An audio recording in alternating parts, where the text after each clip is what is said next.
Yes, people, it's your boy. Now, I gotta keep it real with all of you, yeah? I gotta keep it 110%. I've been lacking. I don't wanna make excuses, because excuses don't help anybody, but the reason I'm gonna bring up these reasons as to why I've been slacking is because it's good to learn from the reasons to make sure that they don't happen again. When you're aware of these reoccurring things that do happen, you know how to put things in place to stop them from happening. You know what they say, prevention is better than cure. There are a number of personal issues that I'm dealing with in my own life that I'm keeping separate from YouTube. YouTube is more of a medium I'm using to keep myself on track, as well as, you know, keep the people watching me on track as well.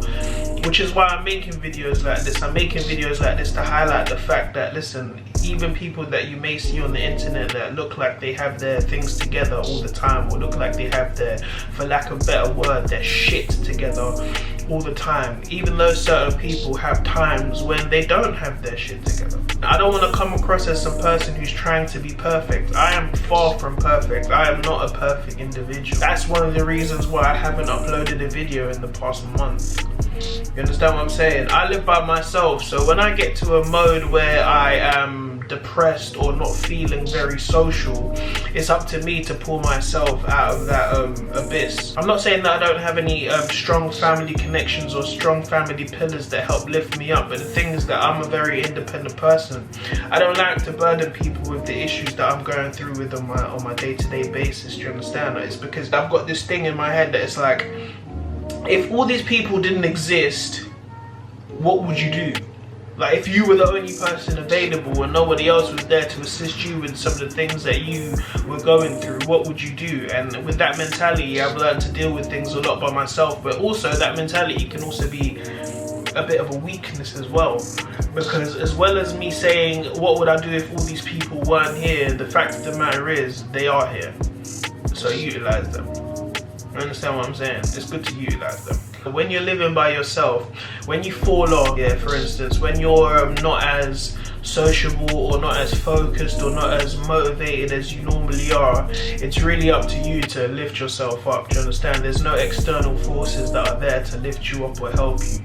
You understand what I'm saying? The thing is that when you live with your parents, you've got your parents around to tell you, you know what, like, Benjamin, you're slacking. You know what I mean? I can see that you haven't studied, I can see that you haven't focused, you've been playing this game all day. You know what I mean? But the older you get, when you start living by yourself, you don't have those external forces around you 24/7. You understand what I'm saying? Like, your parents aren't, like, cool, yeah, you might have phone calls with your parents every now and again, but the main point is when you're slacking, it's only you that knows you're slacking. Because nowadays, yeah, and sorry to my mother in advance, but what you're about to hear is the truth. Nowadays, when my mother calls me, I'm at a mature level where I don't like to burden her with any issues that I'm having. So if she does ask me, is everything okay? Are you okay?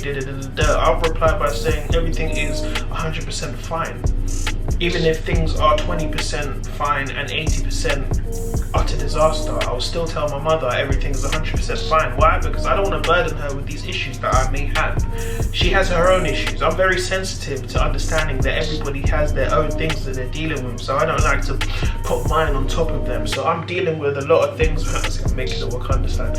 I'm dealing with a lot of things by myself. Now, don't take this as a complaint. I am not complaining. I'm just saying that when you're dealing with things by yourself, it's up to you to lift yourself up. It's up to you to be that phoenix that rises from the ashes. You have to rise yourself up. Do you understand what I'm saying? You have to be that catalyst that catapults yourself up. I would also like to say, man, to all those people that are still living at home with their family, living at home with their you know, significant others, man, appreciate that support that you get. You know what I've learned about human nature and human beings is that people always they always crave what they don't have or think they're missing out, you know, FOMO, fear of missing out. So someone that's living with their parents or a significant other may feel like they'll be better off alone and envy that person who's living alone, while, you know, vice versa, that person who's living alone may envy that person who's living with you know, all these other entities in their house. You understand what I'm saying? So, you know what I mean? I'm just saying there's pros and cons to everything, but if you're living with your parents or living with significant others or living with roommates, appreciate that. You understand? Appreciate that little, and notice those little connections. You understand what I'm saying? Because it's so easy to, like, subconsciously have things in your life, but you need to be consciously aware of these things that's happening. You know, you might see someone in your household come to you and say, you know, look at this goal that I've achieved, you know, or look at what I've accomplished, blah blah blah, look what I got done today, you understand? And then you see what that person's achieved in their day, in their 24 hours, and you start to reflect on it and start to think, shit, like, did I just waste my time? So these are these beneficial connections that we have in our household that we may take for granted and not, you know, pay attention and not have focus on. It's been about 4 weeks that I've been in this quote-unquote rut. I wasn't going to the gym as frequently as I would like to. You know, I'm normally used to going to the gym 3 to 6 times a week, but I was just about making it. For the past 3 weeks, I've just been about making it 3 times a week, and I haven't been motivated to record my progress and visually record my progress as well. So that's one of the things that I've been slacking with. So you know what I mean? And I'm just coming and being honest with you to let people know that, yo, you know, we slack. But the difference is I had to pull myself out. Like, me picking up this camera now and standing it in front of myself, positioning it there to capture this moment, is me pulling myself out of a rut. Do you know what I mean? There was loads of things going through my mind before I picked this camera up. I need to move forward. I don't want to beat myself up about things that I've done in the past. Do you understand? Mistakes that I've made. And I can't even call it a mistake. Just because you fall off of a certain path that you're on doesn't mean it's a mistake. It's not a mistake. You might have learned something from that path. I've definitely learned something from it. I know the catalyst that pulls me away from focus, from a focused nature. Right? I know what stops me from focusing. I know I have bad habits that stop me from focusing. Significant bad habits that are in my life right now that are hindering me from reaching my full potential, which I have to notice and like cut off. And I'm not saying it's easy. It's difficult as hell, especially in the environment that I live in and the environment that I come from. You know what I mean? A lot of bad habits can stop you from reaching the place that you need to reach. So it's good to stay focused. That's what I'm trying to say. Anyway, right now, I'm cooking up some grub. I'm about to go to the gym. I'm just cooking up some pasta bolognese. Well, the bolognese at the moment that I'm gonna eat when I finish training. So yeah.